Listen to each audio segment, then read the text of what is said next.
साचा हरि रूप है, सकल जिया आधार।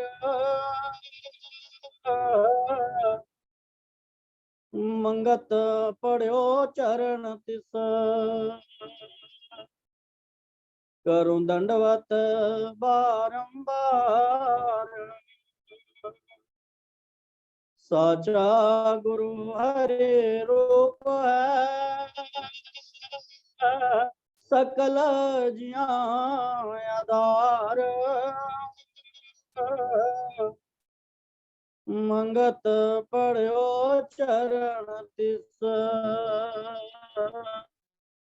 करूं दंडवत बारंबार। ओम ब्रह्म सत्यम सर्वदा।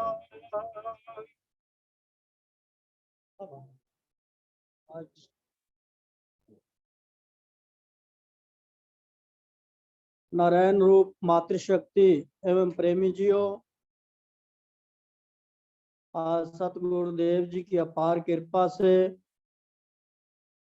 3 मार्च 1943 में जो महाराज जी साक्षात प्रेमियों को जो है ज्ञान दे रहे थे, सबसे पहले वाणी का पाठ हुआ, फिर कुछ प्रेमियों ने उसके ऊपर विचार रखे, फिर अंत में महाराज जी ने उस वाणी के आधार पर संगत को अपने वचनों द्वारा निहाल किया। तो महाराज जी की वाणी पहले आप श्रवण करें, फिर जो महाराज जी ने अपनी संगत को जो उपदेश दिया वो आपके सम्मुख रखा जाएगा। बड़े प्रेम पूर्वक आप श्रवण करें। इसका जो मोरल है, जीव की वास्तविक चाहना, और वाणी पाठ है। अधिक विकराल मन का धाओ,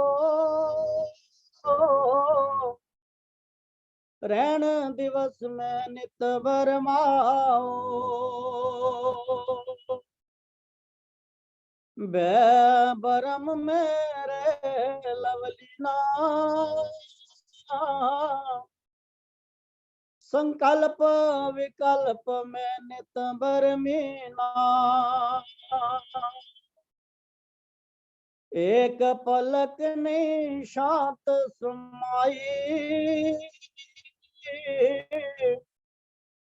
अधिक संपत जो घर में पाए।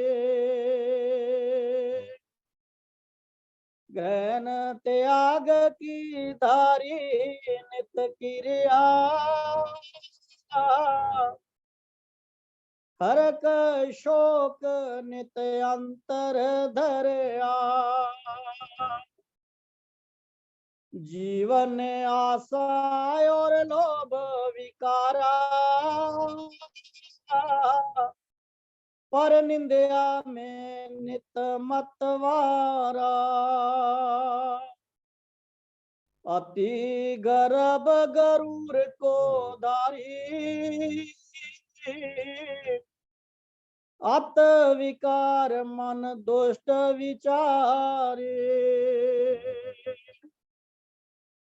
नित कुसंग में करे निवास, पाप कर्म की धारे फांस। अधिक उपाय करे नित जिया, तो भी मन नहीं धीर लखिया। बिना विवेक बिन सत्संग मिता, कबू ना मनवा होए पुनीता। मन मलिन अधिक दुखदाई, बिना विचार ठोर नहीं पाई। अंध विचार में नित गर सावे,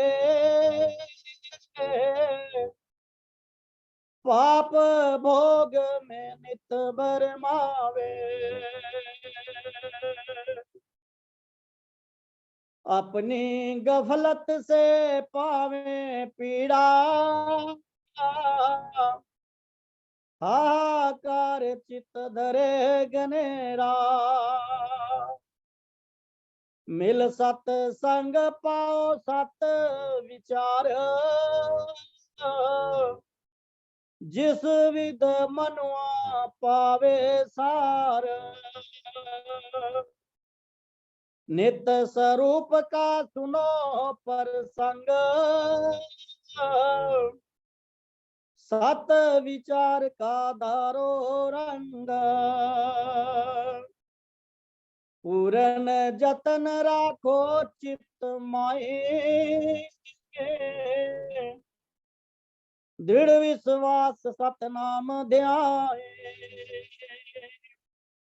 प्रेम साहिब का मैल सब धोवे, अंतर चित जो गुने परोवे, अधिक विचार करो जग रचना, बिन भगवत सकल है सुपना, सकल मनोरथ बरम की टाटी, अंध गुबार चितलीन समाती, बिन प्रभ भगत नहीं पावे विश्रामा, कर्म संजोग दारे दुख जामा, माया के अंधकार में जीव गवन नित पाए, मंगत धार सियानफ नित प्यासा जाए, माया के अंधकार में जीव गवन नित पाए, मंगत धार सियानफ नित प्यासा जाए, ओम ब्रह्म सत्यम सर्वदा। ये वाणी पढ़ी गई, कुछ प्रेमियों ने उसके ऊपर विचार रखे और उसके बाद महाराज जी अपने प्रेमियों को सतोपदेश द्वारा निहाल किया। महाराज जी क्या फरमाते हैं, जीव की वास्तविक चाहना हर समय यही बनी रहती है कि सुख मिलता जाए, दुख मेरी जगह कोई दूसरा भोगे, मेरे नजदीक दुख कभी ना आए। सुख चाहता है स्त्री, पुत्र, संपत्ति, कोठियां, बंगले, मोटर कारें और दुनियावी साजो सामान में। तो महाराज जी ने जो आज स्पष्टीकरण किया है, ये जीव जब से संसार में आया है तो ये सिर्फ एक क्या चाहता है, सुख। इसकी चाहना क्या है, सुख की। मगर वो कहाँ ढूंढ रहा है, जहां सुख है ही नहीं। तो महाराज जी ने सारी चीजें गिनवा के बता दी, ये जीव जो है कहाँ कहाँ इस सुख को ढूंढ रहा है। फिर महाराज जी क्या फरमाते हैं, यह भी कभी कभी कोई चाहता है कि भक्ति भी साथ ही बनी चली जावे, भक्ति जीव की भी की जाती है। इस शरीर रूपी चरखे को नित्य ही हष्ट पुष्ट सुंदर बनाने के वास्ते इसके बनाव श्रृंगार में फर्क ना आए। आखिरी गति जो शरीर की है उसका कभी विचार नहीं करता। नतीजा क्या निकलता है, आखिर एक दिन यह चरखा पुराना होकर लड़खड़ाने लगता है। तो महाराज जी ने आगे और भी स्पष्ट कर दिया कि ये जो चरखा है बस इसी की लपाई में लगा रहता है, इसी को सुंदर बनाने में लगा रहता है, इसी को पालने में लगा रहता है, इसी में सारा समय जो है व्यतीत कर देता है। इसलिए महाराज जी के वहां एक वाणी पढ़ी गई, चरखा गढ़ दे वे तरखाना आसा सावरे कर जाना, चंगी लकड़ी लगाई दिल दे के आसा बैठ नहीं रहना पेके, चरखा मेरा रंग रंगीला पीड़ी मेरी राती, केड़े वेले दी कतन बैठी एक ना पुनी काती, चरखा टूट फुट होया बालना, चरखा अंदरों बाहर निकालना, चरखा जंगल जाए समाया, चरखा दास कबीरे गाया। महाराज जी ने इस चरखे की सारी जो है बात इस वाणी के अंदर समझा दी कि ये जीव जो है बस इस चरखे के पीछे ही लगा रहता है। तो इसी के देखभाल में तो क्या कहते हैं महाराज जी, फिर यह सत्पुरुषों की खोज है, शरीर की कैसी बनावट है, यह हमेशा रहने वाला नहीं है, यह नाशवान है। जिन्होंने निश्चय करके शरीर को नाशरूप समझा है उन्होंने असली तहकीकात की और फरमाया इस भयानक संसार में जो आया है इसमें आकर बिना यत्न के किसी ने भी आज तक कल्याण हासिल नहीं की है। ये महाराज जी ने क्यों कहा है? क्योंकि ये जीव चाहता है कि महाराज जी हमारे सिर पर हाथ रख दें, गुरु हमारे सिर पर हाथ रख दें, बस कल्याण हो जाए। तो महाराज जी ने अपने प्रेमियों को बड़ा ही चेतावनियां दी हैं, भाई तुमको खुद पुरुषार्थ करना पड़ेगा। तो ये बाहर से कब तक हमारे से ये चीजें लोगे, अपनी कमाई करो खुद। तो इस प्रकार से जैसे हमारे संत रतनदास जी हुए हैं, जब महाराज जी की उनको शरण मिली तो महाराज ने कृपा की कुछ समय के लिए, और 7 दिन के अंदर वो जो है धीरे धीरे धीरे वो शक्ति जो है धीरे धीरे सम हो गई। और फिर वो महाराज जी को कहने लगे, तो महाराज ने कहा भाई अब तुझे खुद कमाई करनी पड़ेगी। तो यहाँ पे हम चाहते हैं कि बिना कमाई किए हुए, बिना यत्न किए हुए हमारा कल्याण हो जाए, हमें वो आनंद की स्थिति प्राप्त हो जाए, ऐसा कभी नहीं हो सकता। इसलिए महाराज जी हमें फरमा रहे हैं, इसमें आकर बिना यत्न के किसी ने भी आज तक कल्याण हासिल नहीं की।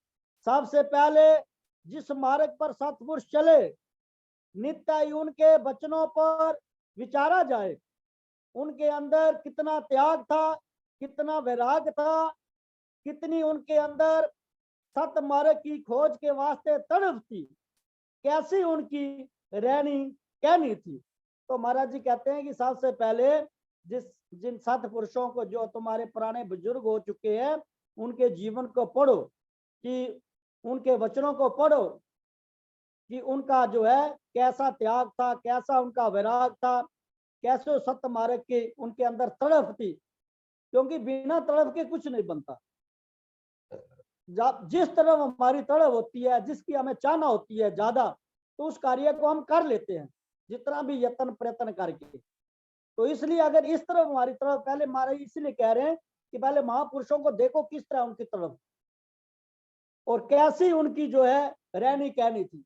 क्या वो कहते हैं, हम कुछ कहते हैं करते कुछ है। तो इसलिए महाराज जी हमें यहाँ से हमें सुचेत कर रहे हैं, हमें जगा रहे हैं, भाई जैसे सत्पुरुषों की कहनी हो रहनी थी वैसे अपनी भी बनानी पड़ेगी, वैसे ही हमें अपना जो है जीवन बनाना पड़ेगा, अपने अंदर जीवन में वो चीजें हमें उतारनी पड़ेगी, तब जाके कुछ थोड़ी बहुत ही रोशनी होगी। फिर वाणी पढ़ी गई, गली असी चंगिया चारिया बुराइया रीजा करण तिना दिया जो सेवे दर खड़िया कलर दिया विंजारिया चूंगे मुश्क मंगे बिनाया बला तू नानका इवें कांत मिले। बड़ी गहरी बातें महाराज जी इसमें जो है सतपुरुष हमारे जो है ये युक्तियां जो बताते थे बढ़िया ही गहरी होती थी, हर इंसान जो है समझ नहीं पाता है। तो उसमें महाराज जी कहते हैं नकल तो उन महापुरुषों की करें जो नित्य ही उस परम तत्व के बिना खाए पिए मगन रहा करते थे, जिनकी कीर्ति शोभा महिमा को लेकर कई प्यास से जीव प्यास बुझा रहे हैं। अंदर करतूत चंडालों जैसी हो, गुरु बनना आजकल बड़ा आसान हो गया है। 10 लोग उधर करीब के पढ़े, कबीर जी के पढ़े, 10 भुल्ला शाह के, 5 नानक के, बस सतगुरु बन गए। जब ऐसे गुरु हुए तो शांति का मार्ग कौन दिखलाए। मन के अंदर जैसी चाहना होगी मैंने संत बनना है, मालिक के पास पहुंचना है, तब उन महापुरुषों के असूलों को धारण करें, करनी करके बड़ा बने। अगर राजा बनने की ख्वाहिश है तो पहले सिपाही भर्ती हो, आहिस्ता आहिस्ता कमाल को हासिल करेगा। जैसे मन चित्त का दर्श हो उसके अनुकूल यत्न करे, तब सफलता का मुंह देख सकेगा। हर एक जीव अपनी शुभ अशुभ वासना के अनुसार कर्म करके दुख और सुख पा रहा है।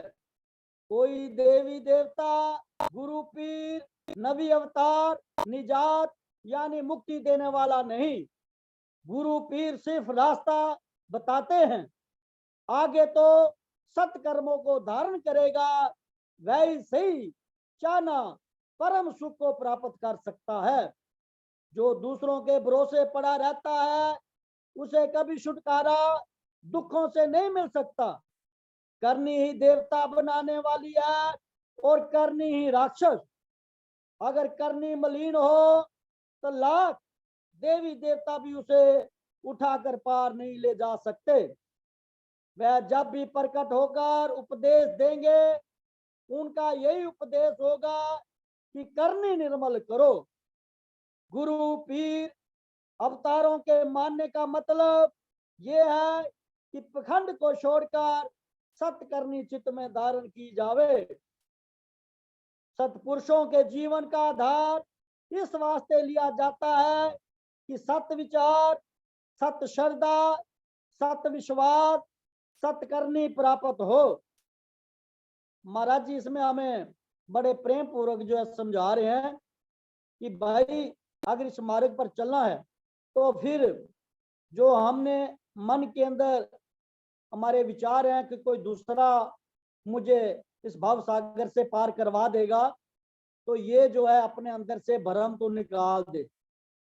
चाहे तू किसी देवी देवता को मानता है, किसी सतपुरुष को मानता है, चाहे कहाँ भी जाता है, तो तू चाहता है कि बस ये मेरा कल्याण कर देंगे। तो महाराज जी फरमा रहे हैं कि भाई ऐसा कभी हो नहीं सकता। जो तेरी चाहना है उसके लिए तुझे खुद करनी पड़ेगी, खुद करना पड़ेगा, अच्छे मार्ग पर चलना पड़ेगा, सतपुरुषों के जीवन को पढ़ना पड़ेगा, उनकी करनी कैसी थी, रहनी कैसी थी, सहनी कैसी थी, फिर उसके बाद उन विचारों को अपने जीवन के अंदर अपनाना होगा। जैसा जैसा उनका जीवन था वैसा वैसा हम अपने जीवन के जो वचनों के द्वारा अपने जीवन को जब बनाएंगे तब जाकर महाराज जी कहते हैं भाई तुझे कुछ ठंडक प्राप्त हो सकती है।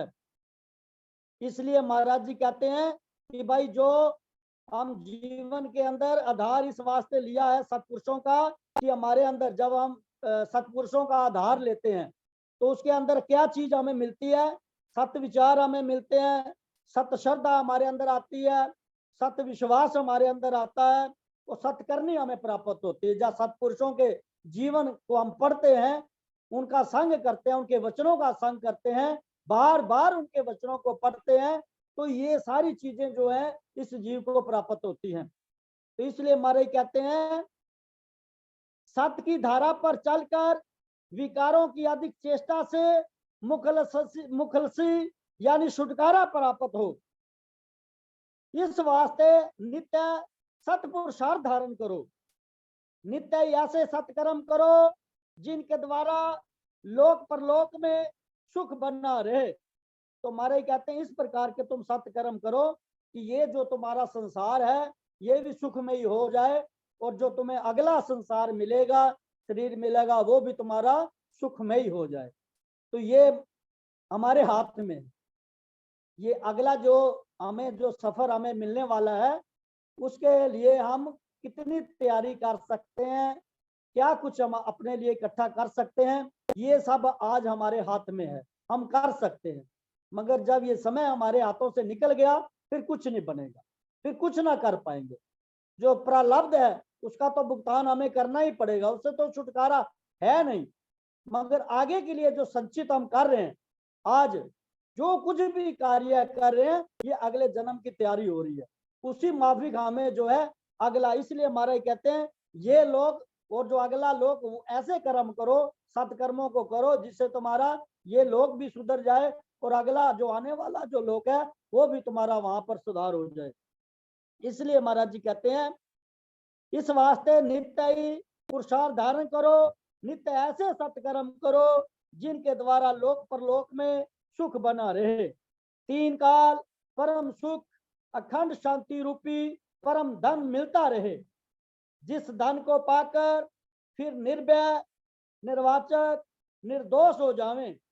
इस कलयुगी में क्या सतपुरुष सतयुग में भी यही सूर्य हवा पानी धरती और आकाश थे। ये महाराज जी ने जो बात कही है, इस काल युग में भी क्या सतयुग में भी यही सूर्य हवा पानी धरती आकाश थे। महाराज जी कह रहे हैं सतयुग में भी यही कुछ था सारा। तो उस समय में क्या महाराज जी कहते हैं, उस समय युग सतयुग के लोग कुदरती सादा थे, खान पान बोलचाल बड़े शुद्ध रूप में थे, झूठ का नाम निशान न था, सेवा करना तन मन करके परम धर्म समझ रखा था। आजकल चूल्हे की तेरी तवे की मेरी है। फिर सत्संग यानी सत्य विचारों को नित्य बैठकर विचारते रहते थे, हर समय मालिक की याद में मगन रहते थे। इन्हीं असूलों को यानी सादगी, सत्य, सेवा, सत्संग, सत्सिमरन को जो आज धारण कर ले वह ही सतयुगी जीव बन सकता है। महाराज जी कह रहे हैं कि भाई तुम्हारा जीवन सतयुगी बन सकता है। उसके लिए जो है महाराज जी ने हमें 5 जो नियम दिए हुए हैं, सादगी, सत्य, सेवा, सत्संग और सत्सिमरन।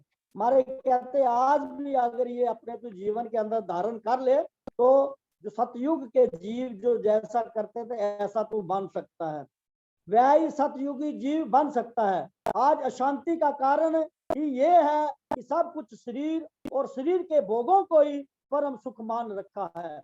आज सबसे विडंबना यही है कि ये जो शरीर है और शरीर के जो पदार्थ हैं इसी के अंदर ये सुख ढूंढ रहा है। बचपन से लेकर जीवन से लेकर मृत्यु तक इन्हीं के अंदर ये सुखों को ढूंढता रहता है, मगर मिलते नहीं, आज तक ना किसी को मिले ना कभी मिलेंगे। तो ये महाराज जी हमें जगा रहे हैं। उसी मालिक की बनाई हुई हर एक चीज को तोड़ मरोड़ कर कहते हैं कि हम ही संसार में आए हैं, हमारे जैसा आगे आया ही नहीं। जो पहले आए उन्होंने हजारों वर्ष आयु घास भूस की झोपड़ियों में गुजार दी। सादा उनका रहन सहन था और विचार बहुत ऊंचे थे। उनकी नीतियां कानून जो बने हुए थे उनके सहारे ही आज के साइंसदान वगैरह चल रहे हैं। प्रकृति की खोज में परम सुख नहीं है, बल्कि प्रकृति बनाने वाले की खोज ही परम शांति की तरफ ले जाने वाली है। नित्य गहरी खोज में रहकर इस अशांत महासागर में शांति प्राप्त करो। प्रभु नित्य ही निर्मल बुद्धि सबको बख्शे ताकि सत्पुरुषों के कदमों पर चलकर संसार में आना सफल हो।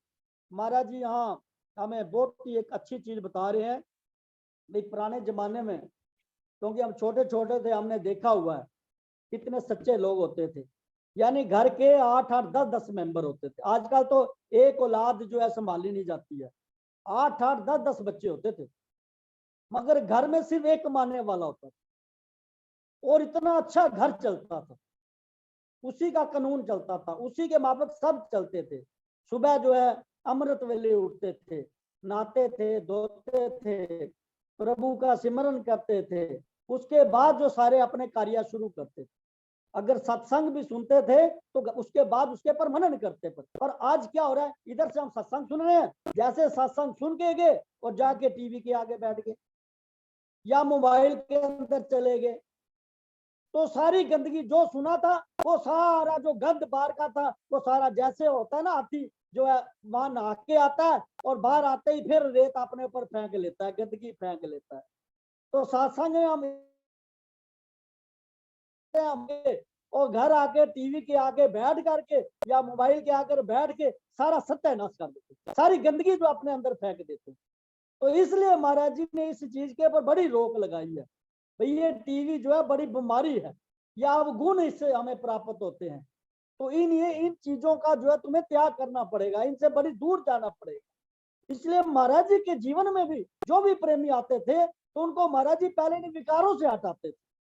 जितने भी विकार उनके अंदर होते थे पूछते थे, भाई सिगरेट पीते हो, शराब पीते हो, जुआ खेलते हो, सिनेमा देखते हो, यही बातें महाराज जी पहले पूछते थे।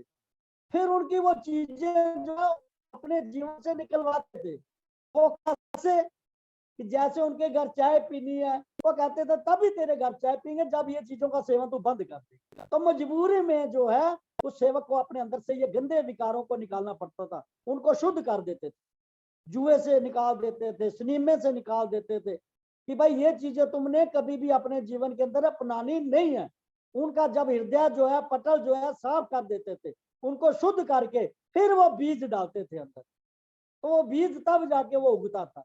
तो इस प्रकार से महाराज जी के पास जब सत्संग खत्म होता था, एक महाराज जी ने एक ऐसा तरीका अपनाया हुआ था कि जब भी सत्संग खत्म होना तो कुछ प्रेमी पास बैठे हुए होते थे, तो उनको कहते थे भाई कोई विचार करो, क्योंकि बिना विचार के काम तो बनता नहीं है, क्योंकि कई हमारे अंदर संशय होते हैं। अब उन संशयों को जो है दूर करने के लिए कुछ प्रेमी जो है सवाल जवाब भी कर लेते थे। तो उसमें हम एक छोटा सा जो है पढ़ते हैं, ज्यादा समय तो है नहीं ना इसमें। प्रेमी ने क्या, महाराज जी कभी कभी ऐसी अवस्था बन जाती है कि मन उचाट होकर न साधना में लगता है, न स्वाध्याय करने को जी चाहता है, नींद और आलस आ घेरते हैं, मन खुद ब खुद विषय चिंतन करने लगता है, मन के अंदर घोर तमोगुनी वृत्तियां जागृत हो जाती हैं। उस समय क्या करें, ये हम सब का सवाल है। ये जो महाराज जी के साथ सवाल हुआ है हम सभी अंधमती जीवों के लिए हुआ है। महाराज जी उनके अंदर ये प्रश्न डालते थे उनकी बुद्धि के अंदर, और फिर उसका जवाब देते थे। किन के लिए, हम सब के लिए, कि भाई आगे आने वाले जो प्रेमी है उनके अंदर ये चीजें आ सकती हैं, तो इनको कौन जवाब देगा, कौन समझाएगा। तो क्या महाराज जी समझाते हैं, प्रेमी लाल जी घबराना नहीं चाहिए, बेहतर होगा कि ऐसे वक्त में सब कुछ छोड़कर तन्हाई यानी एकांत में चले जाना चाहिए। देखो कितना बड़ा फार्मूला है। कभी ऐसी बात बन जाए, ऐसे अगर मन के अंदर विचार आने लगे, नींद आलस आकर घेर लें, तमोगुनी वृत्तियां जागृत हो जाएं, तो महाराज जी कहते हैं भाई तुम जो है एकांत में चले जाओ, अकेले जाकर बैठ जाओ। फिर क्या करना है, ऐसे वक्त में सब कुछ छोड़कर तन्हाई यानी एकांत में चले जाना चाहिए। विचार और अभ्यास बारंबार दृढ़ करना चाहिए, बारंबार मन की वृत्तियों को पकड़कर समझाना चाहिए। तो महाराज जी कहते हैं बार बार जो है मन को तुम्हें पकड़कर इधर लगाना होगा, उसको समझाना होगा। महाराज जी की काफी वाणियां हैं भी मन को कैसे समझाना है, तो वो महाराज जी की जो वाणियां हैं, चेतावनियां, उसको पढ़े कि मन को क्या खुराक देनी है हमें।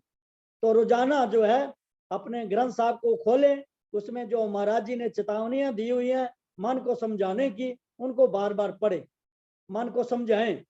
ये बात महाराज जी कहते हैं, ए मूर्ख क्यों परेशान है, जिन जिन विषयों को भोगकर इंद्रियों को तृप्त करना चाहता है वे क्या आज तक तृप्त हुई है। यानी आज अगर मैं 60 साल का हो गया हूं, उससे पहले जितने मैंने भोग भोगे हैं, क्या उससे मुझे तृप्ति मिल गई है? मेरी तो और जो है बढ़ गई है, चाहना और भी बढ़ गई है, और भी अग्नि जो प्रचलित हो गई है। ये मन और भी चाहता है ये मिले ये मिले ये मिले, जैसे जैसे बढ़ाता आता है वासना और भी इसकी बढ़ती चली जाती है। तो इसलिए महाराज जी कह रहे हैं कि भाई अपने मन को तूने कैसे समझाना है, ए मूर्ख क्यों परेशान है, जिन जिन विषयों को भोगों को इंद्रियों को तृप्त करना चाहता है वे क्या आज तक तृप्त हुई है। इस समय जिनको अपार भोग प्राप्त है, जिन भोगों की तू कामना कर रहा है, क्या उनकी इंद्रियां तृप्त हुई है या नहीं? बिल्कुल नहीं हुई। तू जाकर तस्फिया यानी फैसला कर ले, जो कुछ पूछताछ तूने करनी है जाकर कर ले। फकीरों की बात याद रख, सब प्यासे ही हैं और घोर अतृप्त अवस्था में ही है, फिर तू क्यों इस अंधेरे में पड़ता है। इंद्रियों का स्वभाव ही है कि ये नित्य प्यासी रहती है, इसलिए तू उस सत्य तत्व की खोज कर जो इन इंद्रियों की हमेशा ही प्यास शांत हो जाए। इस तरह बारंबार विचार द्वारा मन को सावधान करना चाहिए और एकांतवास करना चाहिए। तो इस प्रकार से महाराज जी हमें जो है समझा रहे हैं कि भाई इस मन की खुराक हमें देनी ही पड़ेगी। अरे शरीर की खुराक तो हम सुबह दोपहर शाम देते ही हैं, पर मन की खुराक जो है हम नहीं दे पाते हैं। इसलिए महाराज जी का ग्रंथ हमारे पास पड़ा हुआ। महाराज कहते थे, प्रेमियों जो भी जैसा रोगी होगा ना, इसमें से अपना इलाज ढूंढ लेगा। अब महाराज जी हमारे मन की जो बीमारियां हैं उनको देख करके बता रहे हैं कि ये मन कैसे विषय विकारों के अंदर भाग रहा है। इसको भाई बारंबार समझाना है, बार बार महाराज जी की वाणी पढ़नी है इसके सामने, बार बार इसको समझाना है। भाई आज तक जितने भी अमीर हुए उनसे जाके पूछ, जब जाके पूछेगा ना तब जाके तुझे पता लगेगा वो कितनी उनको जो है शांति है। वो हमसे सबसे ज्यादा जो है दुखी है। तो इस प्रकार से हमारे समझाते हैं कि इस मन को तूने बार बार समझाना है, भाई इस संसार में जो तू देख रहा है वो सब असत्य ही है, झूठ ही है, अशांति ही है वहां पर। इसलिए तू सत्य यत्न कर, जिसको प्राप्त करने के बाद ये तेरी सारी अशांति दूर हो सकती है। 3 लोक की संपत्ति भी अगर तू इकट्ठी कर लेगा ना, तुझे शांति मिलने वाली नहीं है। और जद सत्य स्वरूप जो ईश्वर है, तुझे बनाने वाला है, संसार को बनाने वाला है, जो घट घट में व्याप रहा है, ऐसा जो परम पिता परमात्मा है, जब तू उसका आसरा लेगा, उसका सिमरन करेगा, अपने सत्पुरुषों के विचारों को श्रवण करके उनके जीवन को देख करके वैसा जब तू अपने जीवन को बनाएगा, तो तब जाकर कुछ तुझे ठंडक मिलेगी, कुछ शांति प्राप्त होगी। तो इसलिए महाराज जी के पास भी कई प्रेमी आते थे, तो आकर जब बैठते तो कितनी उनको ठंडक प्राप्त होती थी। तो वो ठंडक हम भी प्राप्त कर सकते हैं। कैसे? महाराज जी की सत्यवाणी द्वारा, महाराज जी के सत्य वचनों द्वारा उनको पढ़ें। ऐसा लगता है कि महाराज जी स्वयं हमारे पास बैठ करके हमें जो है इस मार्ग पर लगा रहे हैं। ऐसा अनुभव करें, ऐसा मन के अंदर रखे, क्योंकि महाराज तो कहते थे, सतगुरु तो अंतर हमें पल पल करें पुकार, आज्ञाकारी हो के घट का पाठ कुटा। यानी ये चीज हमें मन के अंदर धारण करनी पड़ेगी कि सतगुरु देव मेरे हृदय के अंदर समाहित है। उनकी इस बात को जो है मानना पड़ेगा कि वही अंदर बैठ करके ये सब मुझे विचार दे रहे हैं, मुझे रोशनी दे रहे हैं, मुझे प्रकाश दे रहे हैं, मुझे मार्गदर्शन कर रहे हैं। और फिर मैं उनको जब जीवन के अंदर अपनाऊंगा तब जाके मेरा कल्याण होगा। ओम ब्रह्म सत्यम सर्वधा।